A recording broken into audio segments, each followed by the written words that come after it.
देखिए, ये एमपीपीएससी में आपका यूनिट नंबर जो 6 है, इस यूनिट नंबर 6 में आप देख रहे हैं रोजगार एवं श्रमिक कल्याण, एक पॉइंट देख रहे हैं, ठीक ना, रोजगार एवं श्रमिक कल्याण। अब जो टॉपिक है ये आज की, यह आपकी बनेगी अब रोजगार और श्रमिक कल्याण से संबंधित। अच्छा, कोई मुझे बताना चाहेगा रोजगार और श्रमिक कल्याण में कुछ बातें या कुछ भी जो आप लोगों को पता हो कि क्या चीज़ें हैं, ये बता सकता है कोई मुझे? हाँ बताइए, बताइए, अपने मन से बोलिए कुछ ना कुछ, जो आपको पता है अपने मन से आप बोलिए। नहीं बोलेंगे तो फिर मज़ा नहीं आता ना क्वेश्चन वगैरह करने में। बताइए, नहीं पता तो भी नहीं बताते हो आप लोग कि सर नहीं मालूम। चलो, चलो नहीं आइडिया है तो ऐसे भी बता सकते हैं आप लोग। चलो देखो, मैं बताता हूँ, ये जो आप देख रहे हैं श्रम कानून को लेकर, मैं एक बात बताता हूँ, आप लोग मेरी बात को बड़ा ध्यान से समझिएगा। ये बेसिकली क्या है कि जो श्रम कल्याण और मानव संसाधन जो चीज़ें हैं उसके मैनेजमेंट के परिप्रेक्ष्य में बात किया गया है यूनिट नंबर 6 में। अच्छा, आप ये भी जानते हैं कि श्रम कल्याण श्रमिकों के जीवन स्तर को ऊंचा उठाने की बात की जा रही है। मेरी बात को समझिएगा अच्छे से आप लोग। मैं आप सबसे कह रहा हूं कि श्रम कल्याण श्रमिकों के जीवन स्तर को ऊंचा उठाने के लिए, उसके सर्वांगीण विकास के लिए, उसके कुशल श्रमजीवी के लिए, उत्तम नागरिक बनने के दृष्टिकोण से कारखानों के अंदर या बाहर किए गए जो भी कार्य होंगे उसके परिप्रेक्ष्य में बात की गई है श्रम कानून को लेकर, या श्रम या रोजगार के बारे में बात की गई है। बात इतनी समझ में आ रही नहीं समझ में आ रही? कि अब तो समझ में आ रहा होगा कि श्रमिकों के कल्याण की बात हो रही होगी तो यानी श्रम कल्याण यानी श्रम की बात होगी, रोजगार के बारे में बात होगी। इतनी बात तो समझ में आ ही रही होगी आपको, बताइए जरा भाई। कार हाँ, बस यही संबंध में है अब सारी चीज़ें, अब आगे कुछ नहीं। आपको मैं आपको बताता हूँ, देखो ये बेसिकली क्या है, पहले मेरी बात को समझिए। यहाँ पर स्क्रीन पर देखिए, यहाँ आपसे कह रहा है कि एक प्रकार से बोल रहा है लेबर कानून, जिसको आप श्रम संनियमन कहा जाता है। इसको आप ध्यान से सुनिए, यह है श्रम कानून, या आप इसे कह सकते हो संनियमन का भी नाम दे सकते हो। श्रम कानून या इसको लेबर लॉ बोलते हो आप, या एम्प्लॉयमेंट लॉ भी कहते हो आप। तो बताइए जरा, किसी राज्य के द्वारा निर्मित उन कानूनों को कहते हैं जो श्रमिक, श्रमिक का मतलब होता है कार्मिकों, और रोजगार प्रदाताओं, ट्रेड यूनियन तथा सरकार के बीच संबंधों को जब परिभाषित करता है, ऐसी क्रियाविधि को श्रम कानून की बात कही गई है। इसमें ऐसी क्रिया जहां पर आप ये सोचिए कि जहां पे कार्मिक, कार्मिक का मतलब समझे एम्प्लॉय हो या एम्प्लॉयर हो, इन दोनों की जब कभी बात होगी तो आप बताइए जरा श्रम कानून के अंतर्गत होगा कि नहीं होगा? पहली बात होगा, जाहिर सी बात होगा जब इन दोनों के बारे में चर्चा होगी। देन अगर मैं आपसे बात करूं कि भाई अब जब ऐसा काम कर रहे हैं तो रोजगार संबंध में आप बात कर रहे हैं, तो वहां पर कुछ तो ट्रेड यूनियन भी होगी, और उनके बीच में जो सरकार, चाहे राज्य सरकार हो चाहे केंद्र सरकार हो, तो कुछ ना कुछ तो नियम या कानून भी बनाई होगी उनके लिए, सेवाएं प्रदान कर रही होगी उनके लिए, ताकि उनका शोषण ना किया जा सके। ऐसा तो काम तो होता ही है, बताइए जरा, होता है कि नहीं होता है? होता है ना? हाँ, तो आप इतनी बात ध्यान रखिए, अगर आपको एक लाइन या एक सेंटेंस में बोलना है तो कैसे बोलेंगे? आप ये कहेंगे कि औद्योगिक कल्याण के संबंध में कार्य प्रेरणा, कार्य प्रेरणा, ठीक है, एवं औचित्य संबंधी विभिन्न विचारधाराओं की श्रृंखला को जो उपलब्धि है, उसे ही हम बोलते हैं क्या? श्रम कल्याण। उसे हम क्या बोलते हैं? श्रम कल्याण। बस इतनी बात ध्यान रखना है आप लोगों को, ठीक है? फिर से रिपीट कर देता हूं, ध्यान से सुन लीजिए कि औद्योगिक कल्याण के संबंध में जो भी कार्य होगा या उसकी प्रेरणा औचित्य संबंधी जो भी विभिन्न विचारधाराएं होंगी, उस श्रृंखला में जो भी चीज़ें उपलब्ध होंगी उसी को हम बोलेंगे श्रम कल्याण। और श्रम कल्याण में अगर मैं बात करूं तो आवास समस्या हो सकती है, बोल लो, बिल्कुल होनी चाहिए, ऐसी हो सकती समस्याएं। स्वास्थ्य एवं शिक्षा संबंधी हो सकती है समस्याएं, हो सकती कि नहीं हो सकती भाई? हो सकती है। आहार सुविधाएं हो सकती हैं, मतलब सुविधाओं का, आहार का मतलब अभाव की बात हो सकती है। और आराम या खेल कूद की व्यवस्था को लेकर भी हो सकती है। सहकारी समितियों के रूप में हो सकती है, बाल क्रीड़ा स्कूल के रूप में हो सकता है, स्वच्छ गृह अव्यवस्था के रूप में हो सकता है। तो विभिन्न क्रियाविधि के माध्यम से जो है ये समस्याएं देखने को हमें मिल सकती है।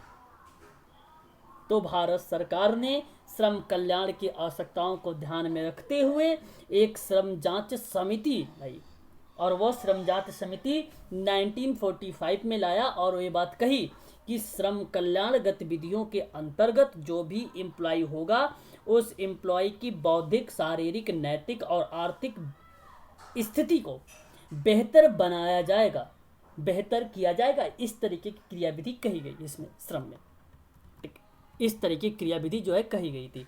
तो औद्योगिक नियम के बारे में आपको तो अच्छे तरीके से पता होगा भाई। औद्योगिक विवाद अधिनियम कब आया है, कौन बताएगा? 1947, ठीक है। तो यहाँ अगर मैं बात करूँ तो यहाँ औद्योगिक संनियम या औद्योगिक कल्याण की बात या नियम की बात, या मैं आपसे कहूँ मैनेजमेंट की बात करूँ, तो इसमें कहता है कि औद्योगिक संस्थान जिसमें या उसमें कार्यरत श्रमिक और उद्योगपतियों पर लागू होता है, और जो दो भागों में डिवाइड किया गया। एक को कहा गया कि उद्योग एवं श्रम संबंधी विधान, और दूसरे कहा गया सामाजिक सुरक्षा संबंधी विधान। तो ये दो बातों पर लागू होती है औद्योगिक के लेकर, औद्योगिक चीज़ों को लेकर, ठीक। तो इतनी बात आपको यहाँ से ध्यान रखनी है, ठीक है। आगे हम बात करते हैं और क्या चीज़ें हो सकती हैं। तो देखिए जरा यहाँ पर क्या लिखा हुआ है, कह रहा है कि उद्योग एवं श्रम संबंधी विधान में से अब जो सब अधिनियम आते हैं जो कारखाने और श्रमिकों के काम की दशा का नियमन, जिसको आप रेगुलेशन करते हैं, और कारखानों के मालिकों और श्रमिकों के दायित्व का उल्लेख करते हैं। तो इसमें आपको कारखाना अधिनियम पढ़ना पड़ेगा। कौन बताएगा कारखाना अधिनियम क्या है? बताइए जरा, कारखाना अधिनियम क्या है? कोई बताना चाहेगा मुझे? कारखाना अधिनियम 1943 की बात कर रहा हूँ मैं, 1948 की बात कर रहा हूँ। बताइए, बताइए। इसमें शायद कहा गया था कि 14 वर्ष से कम के बच्चों को आप यहाँ पे काम नहीं करवा सकते। श्रम आप 1948 का, ओके, शाबाश भाई, बहुत अच्छा, कुछ तो आपने विचार किया, बहुत बढ़िया सोचा आपने। और भी कोई है जो बता सकता है मुझे भाई कि इसके अंतर्गत ये चीज़ें आएंगी? चलो मैं बता देता हूँ। आप फिर आपको एक बात आप लोग ध्यान रखना और नोट डाउन कर लेना, ठीक है। जब कभी एग्जाम में अगर या प्रश्न वगैरह बने तो प्रश्न ये भी बनता है कि सामाजिक सुरक्षा के बताइए कौन कौन से अधिनियम है, सामाजिक प्रतिरक्षा के बताइए कौन कौन से अधिनियम है। ऐसे ऐसे प्रश्न भी बनाए जा सकते हैं आप लोगों से ऐसे ऐसे प्रश्न भी पूछे जा सकते हैं। तो आप ध्यान रखना, जो कारखाना अधिनियम है जिसमें ये बात की गई है कि जो भी श्रमिक होगा, जो काम करेगा, उसके फायदे के लिए बात की जाएगी कारखाना अधिनियम में, उसके बेनिफिट्स के बारे में बात की जाएगी, ठीक है। उसको सामाजिक सुरक्षा के क्षेत्र में जो चीज़ें महत्वपूर्ण बातें हैं, जो उसके स्वास्थ्य से संबंधित हो सकता है, उसके बारे में चर्चा की जाएगी। तो याद रखना आप लोग, जब कभी आपसे प्रश्न इस तरीके से बने, कहे आप लोगों से कि सामाजिक सुरक्षा, आप नोट करिएगा, सामाजिक सुरक्षा और सामाजिक सहायता, और सामाजिक सहायता, बात को समझिएगा अच्छे से भाई आप लोग, है ना। सामाजिक सहायता से संबंधित बताइए विधान कौन कौन से पाए जाते हैं। तो आप सबसे पहले तो ये बता देना, ध्यान में रखना कि श्रमिक क्षतिपूर्ति अधिनियम एक होगा, श्रमिक क्षतिपूर्ति। अब ये देखिए कहाँ सामाजिक सुरक्षा की बात मैं कर रहा हूँ ना, तो इसके लिए बताइए ये अधिनियम आना चाहिए कि नहीं आना चाहिए? बिल्कुल आना चाहिए। श्रमिक क्षतिपूर्ति का अधिनियम आना चाहिए जो 1923 का है, ये बिल्कुल आना चाहिए, ठीक है भाई। इसी को हम लोग बोलते हैं श्रमजीवी क्षतिपूर्ति अधिनियम भी बोल सकते हैं, इसी को बोल सकते हैं हम लोग, ठीक है। आप ये ध्यान रखेंगे।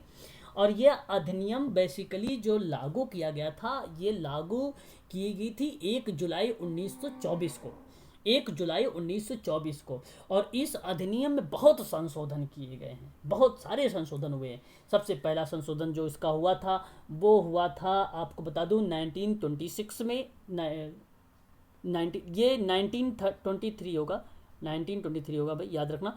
श्रमिक क्षतिपूर्ति अधिनियम जो है 1923 होगा।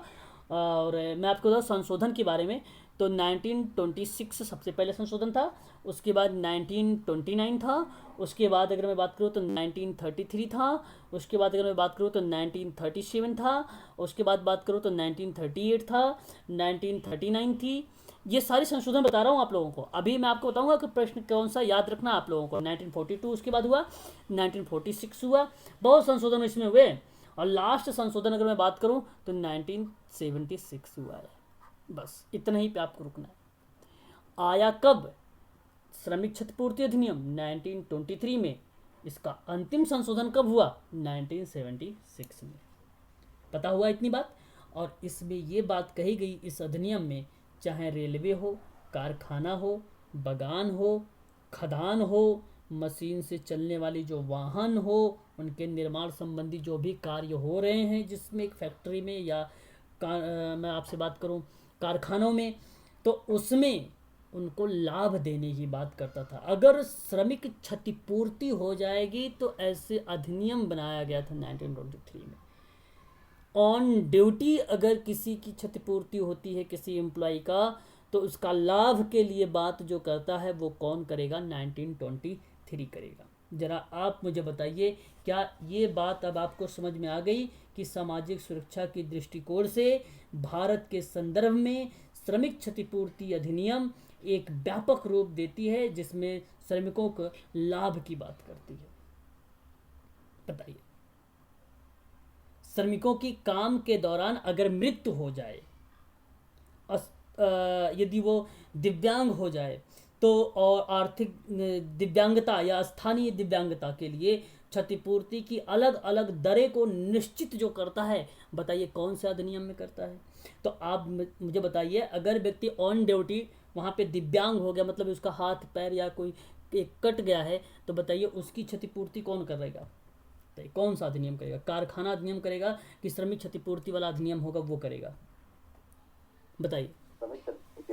क्षतिपूर्ति अधिनियम। बस शाबाश, यही बात मैं आपसे कह रहा था। और जो कारखाना अधिनियम से संबंधित था ये 1948 का था। बेसिकली अगर मैं आपसे बात करूं तो सामाजिक सुरक्षा और सामाजिक सहायता से संबंध में यहाँ पर जो कर्मचारी राज्य बीमा अधिनियम है उसको रिलेट कर देता है 1948 का। क्लियर हो गया? अब बताइए जरा मुझे, क्लियर हुआ आप लोग को? बताइए जरा एक बार। एक मिनट थोड़ा सा होल्ड रखना, थोड़ा सा होल्ड। चलिए ठीक है, इतनी बात तो क्लियर हो गई होगी आप लोगों को। अब समझ में भी आ गया होगा कि यह क्या है, कारखाना अधिनियम के अंतर्गत किन किन बातों के बारे में जिक्र किया गया है, हो ना? बताइए जरा एक बार। बहुत बहुत अच्छी बात है। और मैं आगे आप लोगों से एक और पॉइंट की बात करूंगा, और ये नेक्स्ट पॉइंट ये रहेगा आपका औद्योगिक संघर्ष अधिनियम 1947। आप इसे अच्छे तरीके से जानते हैं। चलिए कोई मुझे बताइए जरा औद्योगिक संघर्ष अधिनियम। चलो मुझे बताइए कोई औद्योगिक संघर्ष अधिनियम क्या है, बताइए। नहीं पता? ओके कोई बात नहीं। देखो औद्योगिक जो अधिनियम है यहाँ पर विवाद से संबंधित है। और मैं आपको एक लाइन में एक बात बताऊँ, अगर कॉपी अगर आपके सामने है तो आप उसे नोट भी कर सकते हैं। बेसिकली औद्योगिक विवाद अधिनियम में जो एम्प्लॉई है और जो एम्प्लॉयर है, आप समझ गए होंगे अच्छे से। जो एम्प्लॉई और एम्प्लॉयर या श्रमिक या श्रमिकों या एम्प्लॉयर एम्प्लॉयर के बीच, मालिक मालिक के बीच, ठीक है, श्रमिक श्रमिकों के बीच, ठीक है भी, अगर कोई विवाद हो जाता है, कोई मतभेद हो जाता है, तो ऐसे संबंध में किसी व्यक्ति के नियोजन या अनियोजन या नियोजन की शर्तों को लेकर श्रम की दशाओं में वह संबंध करता है। संबद्ध करने का मतलब एक प्रकार से उनकी समस्याओं को निदान करने की बात करता है। तो किसी भी उद्योग में उत्पन्न या उद्योगों से संबंधित जो विवाद होता है वो सामान्य तौर पर औद्योगिक विवाद नियोजकों को श्रमिकों के बीच देखा जाता है या श्रमिक श्रमिकों के बीच देखा जाता है। उन्हीं समस्याओं को सुलझाने की बात कर रहा है ये अधिनियम है, इससे संबंधित है औद्योगिक। और यही आपको एक और बात बता दूं, जो आप देख रहे हैं इसके संबंध में एक और नाम करके आता है, लिख देगा श्रम संघ अधिनियम। श्रम संघ अधिनियम। तो अब बताइए जरा ये कब आया? ये भी वही है, 1947 में आया है, ये भी वही आया है। और ये श्रम न्यायालय के आदेशानुसार नियोजक श्रम संघ को मान्यता प्रदान करता है। यदि किसी संस्था में दो योग्यताएं जो निर्धारित की गई हैं, जो किसी व्यक्ति की संस्था में दो या अधिक श्रम या संघ न्यूनतम आवश्यकताएं जो शर्तों को पूरा करते हैं, जिसमें कुछ मान्यताओं के बारे में बात की गई है, वह आपका श्रम संघ अधिनियम है 1947 का।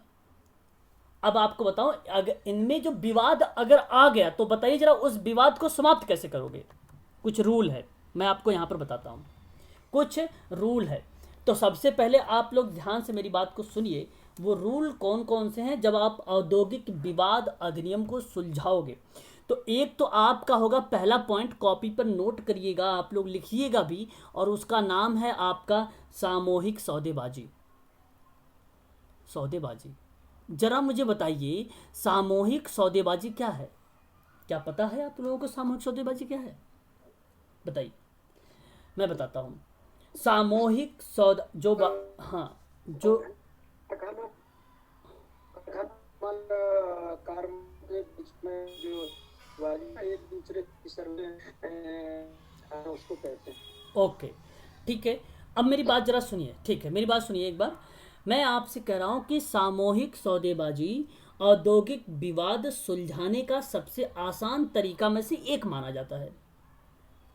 इसमें श्रमिकों के प्रतिनिधि अपनी मांगों पर जो नियोजक होता है, जो एम्प्लॉयर होता है, उसके साथ मेल या तो आप कहो मेल जोल या मोल तोल, इस तरीके की एक्टिविटी किया जाता है। यदि बातचीत के माध्यम से विवाद सुलझ जाता है और दोनों पक्ष आपस में समझौता कर लेते हैं और समझौते पर दोनों पक्षों का हस्ताक्षर भी किया जाता है, और कई समझौते ऐसे होते हैं जो मौखिक रूप से हो जाते हैं, अर्थात समझौता लिखित और अलिखित दोनों देखा जा सकता है। और ये दोनों देखने की जो क्रियाविधि है औद्योगिक विवाद अधिनियम के अंतर्गत आपका आता है सामूहिक सौदेबाजी के। सामूहिक सौदेबाजी के तो औद्योगिक विवाद को निपटाने के लिए सबसे बेटर तरीका माना जाता है सामूहिक सौदेबाजी। प्रश्न बनता है कि सामूहिक सौदेबाजी में कौन कौन से निपटारे के लिए कौन कौन सी क्रियाविधि की जा सकती है, या क्रम से पूछ लेता है। ये एग्जाम में यूजीसी में कई बार पूछा गया है, तो आपका करेक्ट हो जाएगा। दूसरी बात अगर मैं आपसे बात करूं तो एक होता है ऐच्छिक पंच निर्णयन। कोई बता सकता मुझे ऐच्छिक पंच निर्णयन क्या होता है? ऐच्छिक पंच निर्णयन, अब ये जो इंपॉर्टेंट चीजें बता रहा हूं आप लोगों को, नाम आ गया है तो यहां पर मैं बता रहा हूं आप लोगों की सारी बातें। ऐच्छिक पंच निर्णय में इसमें नियोजक और श्रमिक, अच्छा आप इतना बताइए मुझे जरा, क्या नियोजक और श्रमिक के मतलब समझ रहे हैं आप लोग? कि वरना मैं शुद्ध हिंदी बोल रहा हूँ तो हाँ, तो बहुत अच्छी बात है, बहुत बढ़िया, बहुत बढ़िया। फिर जो नियोजक होता है और जो श्रमिक होता है, उनके श्रम संघ के आपसी सहमत से अपने विवाद को किसी निष्पक्ष पंच के पास निर्णय लेने के लिए भेज देते हैं। तो पंच जब दोनों पक्षों की सुनवाई करता है और विवाद पर अपना जब फैसला देता है, तो पंच के फैसले को मानना पड़ता है। तो दोनों पक्षों का जो अगर दोनों पक्ष जो हैं, उन दोनों पक्षों पर जो निर्भर करता है उनकी क्रिया विधि। अगर मैं आपसे बात करूं ये बातें कि भाई यहाँ पर इस समस्या का समाधान जो करेगा श्रमिक और नियोजक के बीच में, वो काम करेगी ऐच्छिक पंच निर्णयन, और दोनों पक्षों की बात सुना जाएगा, उसके बाद वहां पर निर्णय लिया जाएगा, और जिसका गलती होगी भाई उसके बता दिया जाएगा कि भाई आपकी ये गलती है। यह क्रियाविधि होती। तो आपने औद्योगिक विवाद अधिनियम के अंतर्गत एक तो समस्या इस तरीके से सुलझा सकते हो। एक बात और, थर्ड नंबर की, सुलह। सुलह का तो नाम आप सब लोग जानते होंगे, बताइए। सुलह तो सब लोग जानते होंगे भाई, ऐसा कोई व्यक्ति नहीं जो सुलह नहीं जानता हो, सभी जानते होंगे। तो यह एक ऐसा तरीका होता है औद्योगिक विवाद को सुलझाने का, जिसमें अपनी एक महत्वपूर्ण भूमिका निभाता है, और इसमें नियोजक और श्रमिक के बीच विवाद होने पर कोई सरकारी प्रतिनिधि विवाद सुलझाने हेतु प्रोत्साहित करे और सुलझाने का प्रयास करे। इस विधि को हम लोग क्या कहते हैं? सुलह कहते हैं।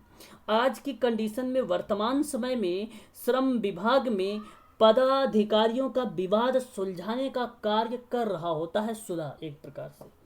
तो ऐसी कंडीशन पर नियोजक और श्रमिक के बीच विवाद होने पर कोई सरकारी प्रतिनिधि विवाद सुलझाने आता है, मोटिवेट करता है, सुलझाने का प्रयास करता है, तो वह कहा जाता है सुलह, वह किया जाता है सुलह।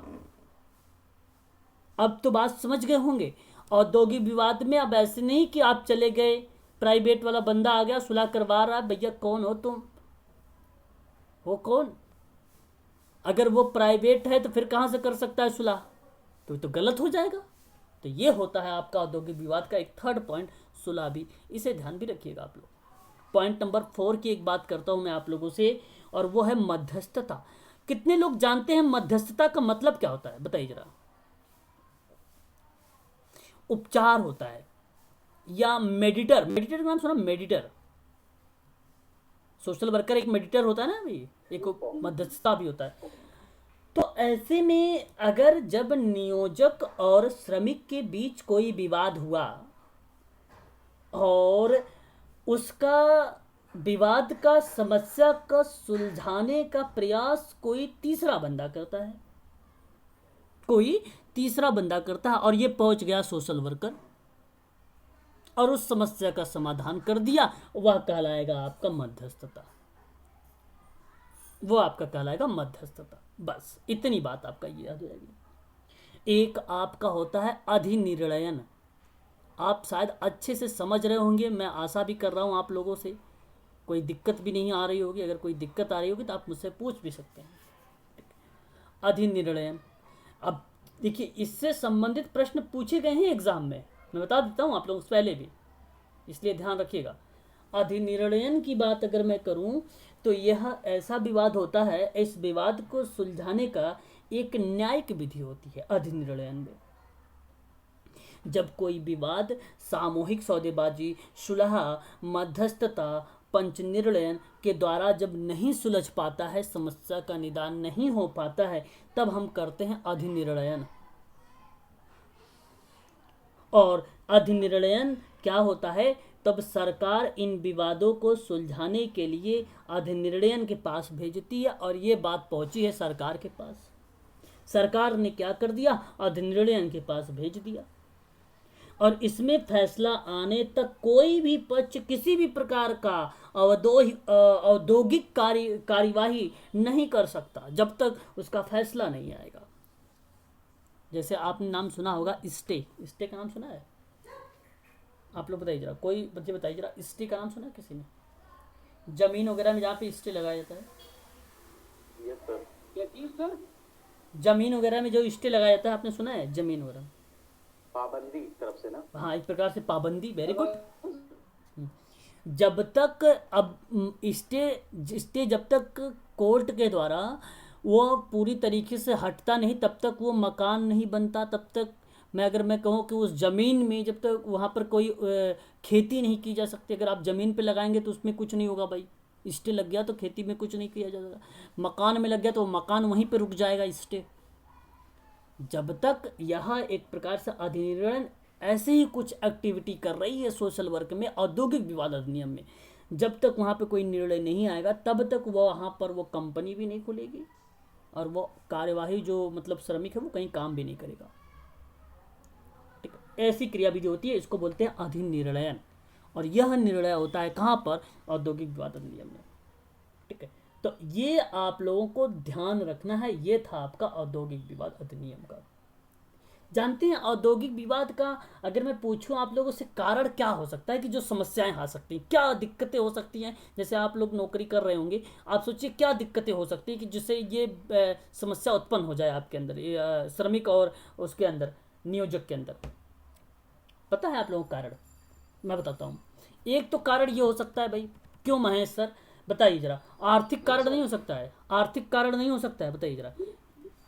बिल्कुल हो सकता है सर, समय समय से वेतन वृद्धि ना होना, बिल्कुल बिल्कुल बिल्कुल, अवकाश पर्याप्त अवकाश न मिलना, ज्यादा शाबाश, काम करा लाना। बिल्कुल। देखिए ये सब लोग आप जानते हो, ठीक है, आपको सिर्फ गाइड चाहिए था, आपने पहले बता दिया आर्थिक। अच्छा आप मुझे बताइए जरा कि मनोवैज्ञानिक कारक के आधार पर, ये तो आपने बताया है भाई कि औद्योगिक विवाद के अंतर्गत आपने क्लासिफाइड कर दिया कि आर्थिक कारण, तो बहुत अच्छा बताया आपने, मुझे अच्छा भी लगा। अगर मैं आपसे बात करूं कि मनोवैज्ञानिक कारण के अंतर्गत बताइए जरा, क्या मनोवैज्ञानिक कारक हो सकता है जो आपको यहाँ पर इस तरीके की समस्याएं देखने को मिल सकती है औद्योगिक विवाद में। अगर आपके साथ कोई, काम का अतिरिक्त बोझ, हाँ वेरी गुड, काम का अतिरिक्त बोझ मनोवैज्ञानिक कारक, शाबाश महेश सर। अगर मैं बात करूं तो व्यवहारिक कुसमायोजन की बात, भेदभावपूर्ण भेदभाव हो सकता है, वेरी गुड। व्यक्तित्व में टकराव, व्यक्तित्व में टकराव इस तरीके के एक प्रकार से। अच्छा टकराव की बात मैं ये कह रहा हूँ व्यक्तित्व में कि मतलब एक व्यक्ति से दूसरे व्यक्ति में, जैसे अगर बात किया जाए कि भाई इसका व्यक्तित्व बड़ा अच्छा, उसका व्यक्तित्व अच्छा वो खराब है, तो यहाँ एक प्रकार का भेदभाव जैसी क्रियाविधि आ जाना। व्यक्तित्व पर्सनालिटी, पर्सनालिटी व्यक्तित्व का मतलब पर्सनालिटी है ना। श्रमिकों के व्यक्तित्व की पहचानों की मांग ना की जाए, तो भी एक प्रकार से वहां पे वैधानिक कारक भी हो सकते हैं, ठीक है।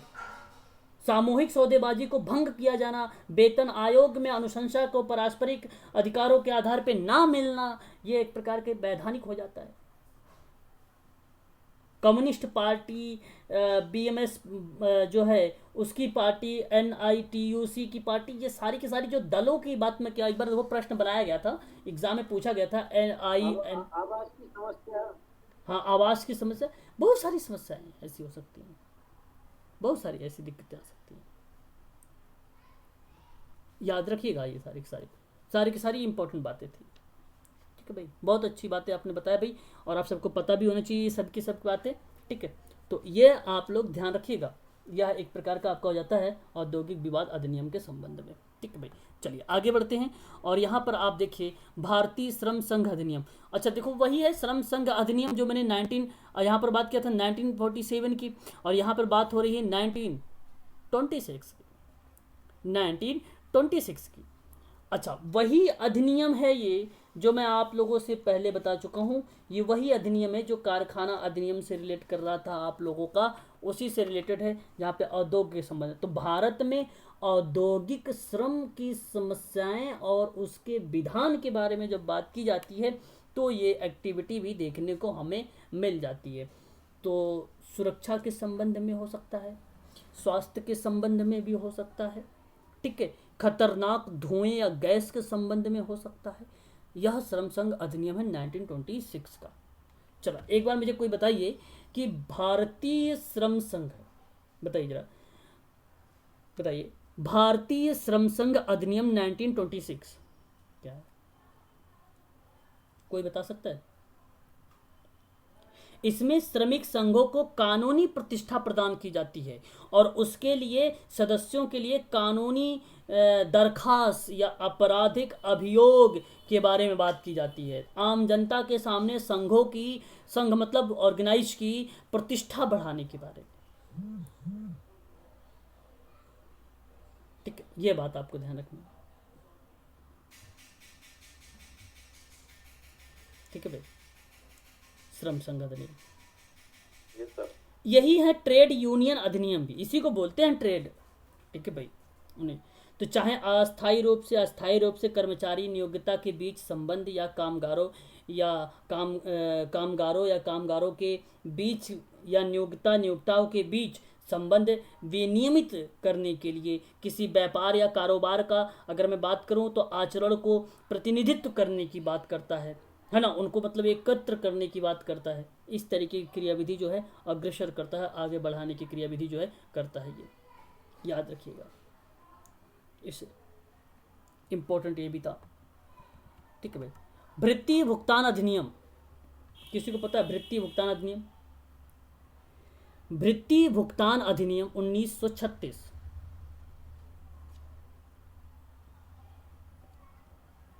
वेतन से संबंधित है सर। मजदूर संदाय अधिनियम जिसको आप पेमेंट वेज, जी very good, payment of wages act, शाबाश। 1936 23 अप्रैल 1936 को ये लाया गया था और इसमें मजदूरी के बारे में बात की गई थी, वेतन से संबंधित। जैसे आपने बताया अभी वेतन संबंधित, तो इसके अंतर्गत ये बातें की गई थी। ठीक है, अगर मैं बात करूं आप लोगों से तो 1962 में भी कुछ क्रियाविधि हुई थी, जिन क्रियाविधि के माध्यम से उनको क्या किया गया था भाई, एक प्रकार से उनको जो है वेतन से संबंधित या उनको महिलाओं को और पुरुषों को समान रखा जाए, वेतन संबंधित ये भी। और जो व्यक्ति है, जैसे मान लीजिए किसी के पास डिग्री है और उसके हाई डिग्री है और उसके पास अपने डिग्री के आधार पर उसे कम सैलरी मिल रही है, तो इस तरह की क्रियाविधि जो है आपको पर्याप्त सैलरी भी मिलनी चाहिए, यह काम करता है वृत्तीय भुगतान अधिनियम। उसने वृत्ति भुगतान का मतलब ही होता है एक प्रकार से क्या भाई, मजदूरी संदाय अधिनियम, पेमेंट ऑफ वेजेस एक्ट 1936, यही नाम है इसका, यही एक्ट है ठीक है आपका। ठीक है, आगे हम बात करते हैं। तो आगे अगर हम देखें यहाँ पर तो एक और अधिनियम आ रहा है आपके सामने, श्रमजीवी क्षतिपूर्ति अधिनियम। अच्छा, ये तो मैंने बता दिया ना आपको शायद 1923, अभी तो मैंने बता दिया इसके बाद। तो इत्यादि अधिनियम जो है श्रम संबंधी विधान के श्रेणी के अंतर्गत आते हैं। ठीक है, सामाजिक सुरक्षा संबंधी विधान के अंतर्गत समस्त अधिनियम आते हैं जो श्रमिकों के लिए विभिन्न सामाजिक लाभों और बीमारी, प्रसूति, रोजगार संबंधी आघात जो है, प्रोविजन फंड, न्यूनतम मजदूरी इत्यादि की व्यवस्था भी की जाती है। इस श्रेणी के कर्मचारी बीमा अधिनियम 1948 और कर्मचारी प्रोविजन फंड 1952 और न्यूनतम भृत्य अधिनियम 1948, कोयला खान 1950 यहाँ पर बात किया। अच्छा देखो, यहाँ वर्ष के बारे में अगर मैं बात करूँ, जिक्र के बारे में, तो ध्यान रखना कि ये बात जो की जा रही है एक प्रकार से मजदूरों के बारे में कब कब बात की गई है। तो आपने तो पढ़ा था भाई, यहाँ पर अगर मैं बात करूं कि खान अधिनियम 1952 है, लेकिन खान अधिनियम जो है 52 तो है, ये बात सत्य है, लेकिन खान अधिनियम श्रमिक कल्याण कोष के बारे में जो बात की जाए, तुरंत आप ये बात कहना कि ये तो 19 कब का है, 1947 का, जो औद्योगिक विवाद अधिनियम वाला है, तो उसमें संबंधित ये है, कोष से संबंधित भी है, इसे भी ध्यान रखिएगा। भारतीय गोदी श्रमिक अधिनियम जो है 1937, खदान अधिनियम, देखो ये है खान अधिनियम, ये है आपका 1952 वाला। मातृत्व लाभ अधिनियम जो है 1961 का है, इत्यादि प्रमुख अधिनियम है जो भारत के वर्तमान में 128 यानी 128 श्रम औद्योगिक जो विधान अधिनियम है वो लागू हैं। अब मैं आपको कुछ चीज़ें लिखवा देता हूँ, 128 आपको नहीं लिखना है, आपको मैं बता देता हूँ भारत में कौन से औद्योगिक श्रम को समस्याओं के विधान में बात करता है, कौन कौन से अधिनियम, मैं आपको बता देता हूँ, उसे आप नोट डाउन कर लीजिए, वही आपका एग्जाम में पूछा जाएगा। एक आपका होगा कारखाना अधिनियम, ये आपसे एग्जाम में पूछा जाएगा, ध्यान से समझ लीजिए, यह इससे संबंधित अगर आप ये नोट्स उठा के पढ़ लेंगे एग्जाम से पहले तो ये काम आएगा आपको। कारखाना अधिनियम 1948 का है और इसमें अगर मैं आपसे बात करूं तो इसमें बात किया गया था बालक का नाम। अब ये 4 शब्द और इसके साथ लिखिएगा, एक को बोला गया बालक, एक को बोला गया था कुमार, एक को बोला गया था अल्पवय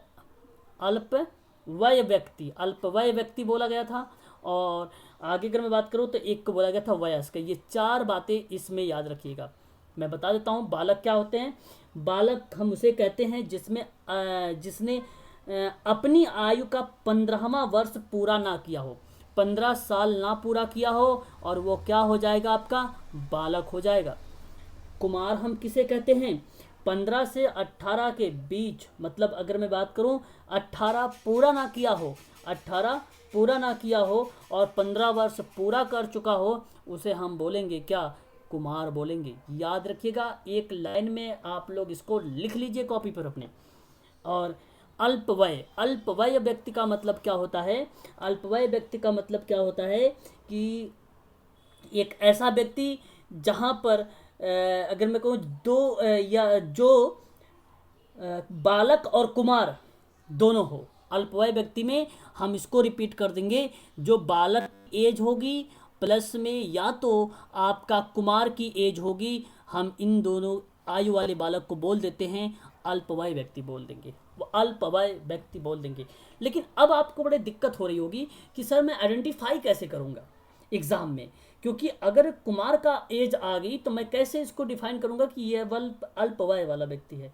लेकिन मैं आपको एक चीज़ बता दूँ, जो अल्पवय व्यक्ति वाला होगा वह व्यक्ति, मैं यहाँ पर बता रहा हूँ मैं कि बालक प्लस कुमार दोनों लिखा रहेगा उसमें, अल्पवय में बालक प्लस कुमार लिखा होगा तब वो अल्पवय होगा। अदरवाइज वो एक सेपरेट मतलब अलग अलग दिया होगा तो वो आपका बालक 15 वर्ष जो पूरा ना किया हो वो हो जाएगा। जो 15 तो पूरा कर लिया हो लेकिन 18 पूरा ना किया हो उसे हम कुमार बोल देंगे, ये याद कर लीजिएगा। वयस्क का हम किसको बोलते हैं, वयस्क किसको बोलते हैं?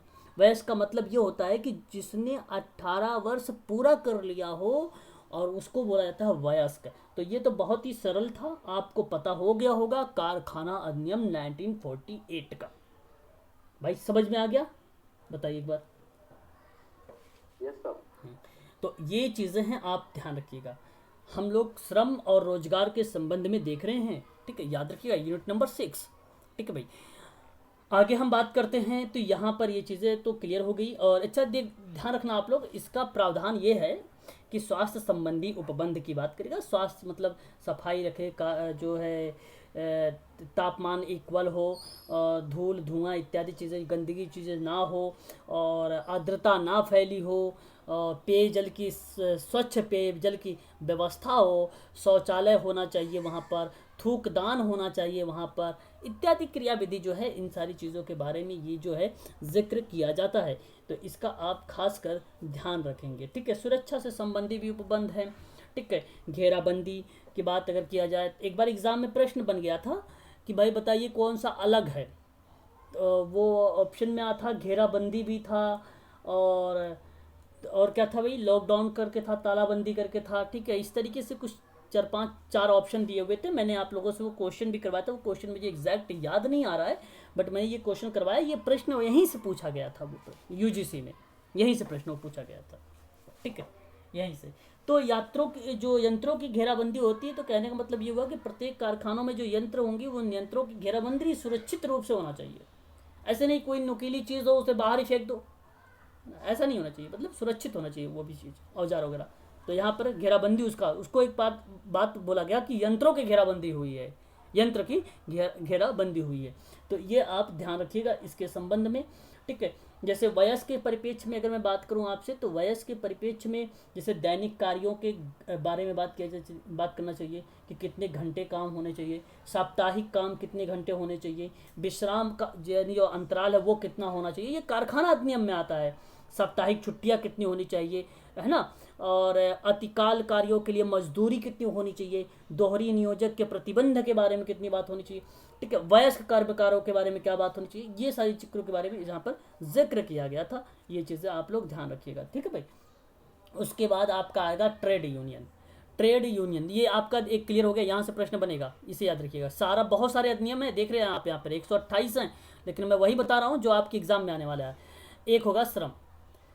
तो श्रम अधिनियम में ध्यान रखना आप लोग, श्रम का पहले तो मतलब समझ लीजिए। श्रम संघ क्या होता है कि श्रम संघ जहाँ पे श्रमिकों के जो जिसमें संचालक हो, जिसमें सदस्यों के प्रतिनिधित्व के कार्यों को संविध में आर्थिक और सामाजिक स्थिति की सुरक्षा करने के लिए सुधार लाने की बात की जाए, तो ऐसे में बनाया गया ये श्रम संघ। तो श्रम संघ जो है श्रमिक और नियोजक का एक संगठन होता है, और इसमें निर्धारित किए जाते हैं उद्देश्य, इसमें आर्थिक लाभ पाने के उद्देश्य से ये कार्य होता है, और श्रमिक का एक अस्थाई संगठन होता है, और चरित्र जो इसका चरित्र होता है वो अस्थाई होता है, यानी एक औपबंधिक होता है, ऐसे आप कह सकते हो इसे।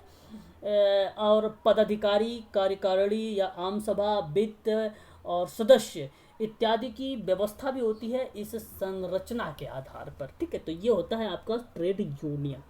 तो ट्रेड यूनियन का उद्देश्य बेसिकली अल्पकालिक भी हो सकता है, दीर्घकालिक भी हो सकता है। अल्पकालिक मजदूरी और भत्ता में वृद्धि करने के लिए, कार्यों में घंटों की कमी करने के लिए। दीर्घकालिक का मतलब होता है समाजवाद, समाज की स्थापना, श्रमिकों के द्वारा संसद की स्थापना, श्रमिकों के द्वारा राजनीतिक चेतना को लाना, श्रमिकों के द्वारा सामाजिक स्थिति में सुधार लाना। और उद्देश्यों की अगर मैं बात करूं उद्योगों की, तो राष्ट्रीयकरण करना उसका, तो ये एक प्रकार का श्रम संघ होता है। तो श्रम संघ अधिनियम भी अगर प्रश्न बन जाए तो वो था 1947, ये आपका दूसरा हो गया, ये इंपॉर्टेंट है आपका। और औद्योगिक विवाद अधिनियम कब आएगा? 1948 1947 यही ईयर आपका ये भी हो जाएगा। तो 3 अधिनियम आपने अच्छे से याद कर लिया होगा। अब एक और अधिनियम लिख लीजिए इसके अंतर्गत। एक होता है कर्मचारी राज्य बीमा अधिनियम। आपने नाम सुना है कर्मचारी राज्य बीमा अधिनियम? बोलिए। कर्मचारी राज्य बीमा अधिनियम, और ये आपका है 1948 का है ये भी। और इसमें मैं बताऊं आपसे, तो ये केंद्रीय अधिनियम के अंतर्गत बात करता है और एक बृहद सामाजिक सुरक्षा अधिनियम के रूप में भी जाना जाता है ये। तो जैसे सामाजिक बीमा में स्वास्थ्य, प्रसूति और दुर्घटना लाभ इत्यादि जो चीज़ें होती ये शामिल की जाती हैं कर्मचारी राज्य बीमा अधिनियम में 1948 में।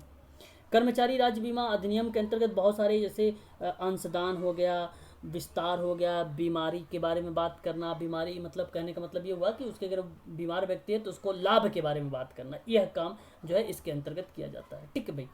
मजदूरी न्यूनतम एक होता है, एक मजदूरी जो न्यूनतम मजदूरी अधिनियम है उसके बारे में बात होती है।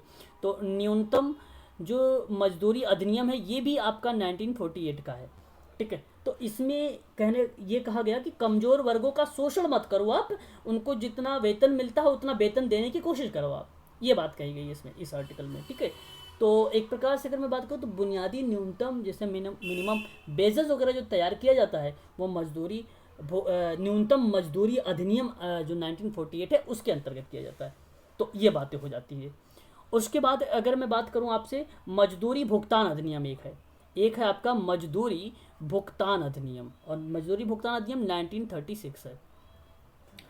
और इसमें श्रमिकों के हितैषी अधिनियम के रूप में भी इसे जाना गया, और ये प्राथमिक उद्देश्य इसका यही होता है कि वेतन का समय पर भुगतान और वेतन में अधिकृत कटौतियों के अतिरिक्त कोई अन्य कटौती ना किया जाए, यह सुनिश्चित करता है कौन सा अधिनियम? मजदूरी भुगतान अधिनियम 1936 वाला, कि अगर आपकी कोई सैलरी काट लेता है और ये ऐसा ना किया जाए, इस तरीके की क्रियाविधि मजदूरी भुगतान अधिनियम 1936 देखता है ये काम। ठीक है, ये आपका याद हो जाना चाहिए। एक चीज़ ये श्रम से संबंधित बता रहा हूँ सबकी सारी बातें। और अगर मैं बात करूँ तो उपादान संदाय अधिनियम है, उपादान संदाय अधिनियम, और जो उपादाय संदाय अधिनियम है वो 1972 का है। ये जो 1972 का है ये कहता है कि कारखाना या खान या तेल क्षेत्रों में या बागान या बंदरगाह या रेल या मोटर वाहन या ऐसी कर्मचारी जो भी विभिन्न प्रकार के काम होते हैं उनमें अन्य प्रतिष्ठानों में काम करने वाले कर्मचारियों पर लागू होता है ये। और यह अधिनियम बताता ये है कि कर्मचारी को 15 दिनों का वेतन जो है भुगतान के रूप में दिया जाता है, लेकिन यह रकम 10 लाख से अधिक ना हो। तो 10 लाख से अधिक ना हो, उससे कम हो तो 15 दिन के अंदर दे सकता है, ऐसा भुगतान वो कर सकता है। यही है आपका कौन सा अधिनियम? उपादान संदाय अधिनियम, जिसको आप 1972 के बारे में जानते हैं, या इसे कह सकते हो उपादान संदाय भुगतान अधिनियम 1972 आप बोल सकते हो। तो ये आपको ध्यान रखना है भाई। क्लियर हो रहा है सारी बातें? एक बार क्लियर करिए मुझे। जी सर। सर वो ग्रेजुएटी भुगतान अधिनियम यही है क्या? ग्रेजुएटी भुगतान अधिनियम, हाँ यही है आपका, यही 1972, हाँ यही है। एक बात और यहाँ पर ध्यान रखिए, कर्मचारी भविष्य निधि अधिनियम है एक, आपने नाम सुना होगा, कर्मचारी भविष्य निधि, जिसको आप बोलते ईपीएफ बोलते हैं। और ईपीएफ का मतलब आपको भली भांति तरीके से पता भी होना चाहिए कि ये अधिनियम जो है कब लाया गया था, किसी को पता है? बताइए, बोलिए। 1952। ओके, कर्मचारी भविष्य निधि अधिनियम, ओके 1952, ठीक है। तो कर्मचारी भविष्य निधि अधिनियम जो है 1952 में संसद में पेश किया गया था। और अगर मैं बात करूं तो यह बेसिकली पेंशन और बीमा संबंधी लाभ देने की बात करता है, पेंशन बीमा संबंधी लाभ देने की बात करता है। आपने नाम सुना होगा बोनस वगैरह के बारे में कि भाई बोनस मिल रहा है, ये मिल रहा, वो मिल रहा। तो उसके परिप्रेक्ष्य में एक अधिनियम और आया था, बोनस भुगतान अधिनियम। तो जो बोनस भुगतान अधिनियम था वो आपका था कब का? 1965 का, 1965 का। बोनस भुगतान अधिनियम 1965 का था। और यहाँ पर व्यक्तियों को लाभ और उत्पादन के और उससे संबंध में मामलों के लिए बोनस के भुगतान की व्यवस्था की गई थी। ठीक है, ये बात आप ध्यान रखिएगा। उसके बाद बात करूँ तो एक बागान श्रमिक अधिनियम था, और बागान श्रमिक अधिनियम 1951 था, और ये लागू 1 अप्रैल 1954 को पूरे देश में लागू हो गया था। और यहाँ बात ये कही गई थी कि कार्यों और उसके स्वास्थ्य पर कोई बुरा प्रभाव ना पड़े, उसके लिए ये अधिनियम लाया गया था, बागान श्रमिक अधिनियम 1952। देखो सरल शब्दों में बता रहा हूँ आप लोगों से एक लाइन में, बस पूरे आर्टिकल से वरना पढ़ोगे तो समझ ही नहीं आएगा क्या चीज़ बात की गई है। ठीक है, तो ध्यान रखिए आप कि क्या बातें की गई है बागान श्रमिक अधिनियम में, कि उसके कार्य और उसके स्वास्थ्य पर कोई बुरा प्रभाव ना पड़े, इस तरीके की बात बागान श्रमिक अधिनियम 1951 में किया गया था। पीने का पानी स्वच्छ होना चाहिए, और शौचालय भी स्वच्छ होना चाहिए, चिकित्सकीय सुविधाएं होनी चाहिए, बहुत सारी भी एक्टिविटी थी, कैंटीन होना चाहिए, शिशुगृह होना चाहिए, शैक्षणिक सुविधाएं भी होना चाहिए, आवास सुविधाएं भी होनी चाहिए, कल्याण पदाधिकारी भी होना चाहिए, मनोरंजनात्मक सुविधाएं भी होनी चाहिए, बहुत सारी क्रियाविधि जो है इसके अंतर्गत की गई थी। तो इसे आप भी ध्यान रखिएगा। जैसे छुट्टी वगैरह के बारे में आपने सुना होगा, अवकाश वगैरह के बारे में, तो ये जो धारा 31 है उसमें बात की गई है इसको लेकर। ठीक है, ये याद रखिएगा। उसके बाद आपका आता है खान अधिनियम, और खान अधिनियम जो है वो आपका 1952 का है। खान अधिनियम जानते होंगे आप लोग, 1952 में क्या बातें की गई, स्वास्थ्य एवं सुरक्षा संबंधी उपबंध की बात भी की गई, अवकाश की बात इसमें भी की गई है, नियोजन के जो आवर्स हैं, जो घंटे हैं और जो सीमाएं हैं उनके बारे में भी चर्चा की गई है इसमें। ठीक है भाई, तो आपको अगर मैं बात करूं, जैसे साप्ताहिक छुट्टी होती है, क्षतिपूर्ति अवकाश होता है, जमीन के ऊपर कार्य के घंटे यानी कार्य के घंटे की बात होती है, जमीन के अंदर कार्य के घंटे की बात होती है। ठीक है, ये बहुत सारी कार्य के बारे में जो जिक्र किया जा रहा हूँ मैं आप लोगों से, ये एक प्रकार से खनन कार्य जो है भारत में जो प्रारंभ हो चुका था जिसमें 19वीं शताब्दी में, उसके बारे में बात करता है ये खान अधिनियम 1952, जिसको आप खदान अधिनियम भी के नाम से भी जानते हैं। ठीक है भाई, तो याद रखिएगा ये 1 जुलाई 1952 को ये पूर्ण रूप से क्या हो गया था, लागू हो गया था। ये चीज़ ध्यान रखिएगा खान अधिनियम को। ठीक है भाई, ये चीज़ है। ठीक है, बस इतनी बातें आप लोग यहाँ पर ध्यान रखिए, बाकी आप लोगों को और अधिनियम पढ़ने की ज़रूरत नहीं है। ये श्रमिक से संबंधित मैंने अधिनियमों के बारे में आप लोगों से बताया है, जो कि भारत में औद्योगिक श्रम के समस्याएं और विधान के संबंधित ये चीज़ें जो है लागू हो जाती हैं। ठीक है भाई, क्लियर हो गया? बताइए एक बार। हाँ, तो ये आप लोगों को इतने अधिनियम को ध्यान में रखना है, इससे जो बाहर कोई क्वेश्चंस आप लोगों से श्रम से संबंधित नहीं पूछे जाएंगे, आप लोग ध्यान रखिएगा। ठीक है भाई, इससे रोजगार वगैरह से संबंधित मैं पूरा पीडीएफ में आप लोगों को भी शेयर करूंगा। ये पीडीएफ भी उसमें लिखा हुआ है, सारी की सारी चीज़ें आप उसमें देख सकते हैं।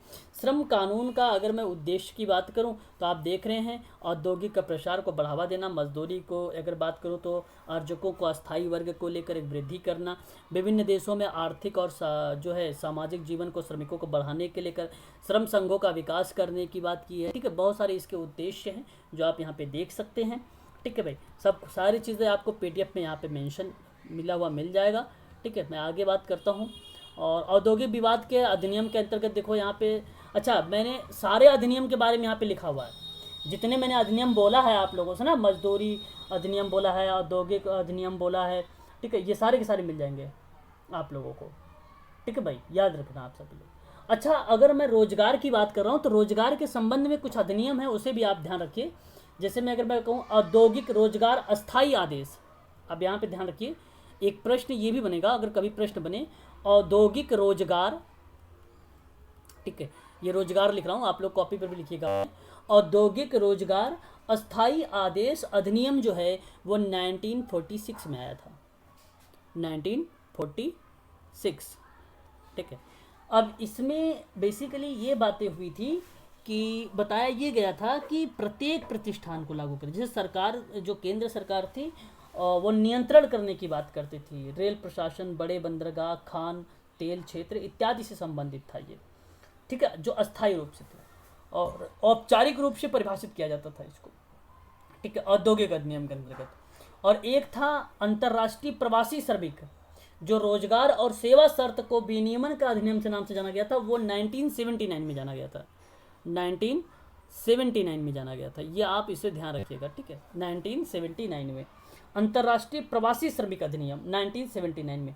तो इसके अंतर्गत जैसे राज्य की प्रवासी श्रमिक रोजगार था, इसके बारे में बात करता था, राज्य के प्रवासी अधिनियम के बारे में बात करता था। ठीक है, भवन और अन्य निर्माण को लेकर बात करता था, श्रमिक को लेकर।